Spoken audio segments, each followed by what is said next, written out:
Guys আমরা গেছিলাম বিনা নিমন্ত্রণে খেতে, ওই জন্য আমাদেরকে শুধু সাদা সাদা ভাত দিয়েছে আর কিচ্ছুই দেয়নি। আসলে ব্যাপারটা হয়েছিল কি যে আমরা হেলিকপ্টারে করে ওপর দিয়ে না উড়ে উড়ে রোড দিয়ে চলে এসেছি একটা বিয়ে বাড়িতে। তারপরে খাবারের জন্য অপেক্ষা করছি, আবে শালা খাবার দিচ্ছে না কেন।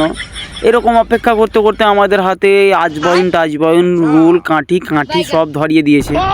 তারপরে অবশেষে আমাদের ভাত দিয়েছে, কিন্তু আমাদেরকে কোনো কিছুই দেয়নি গাইস।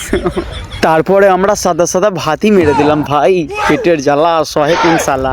তো সাদা সাদা ভাত খেয়ে আমার এই পাক্কা ভাই তার রাগ করে বউকে তালাক দিয়ে দিল, বুঝতে পারছো?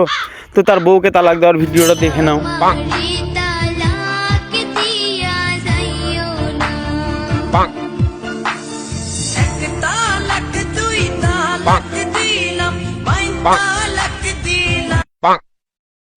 পাক্কা ভাই যখন তার বউকে তালাক দিয়ে দিয়েছে, আমি আমার বউকে রেখে কি করব?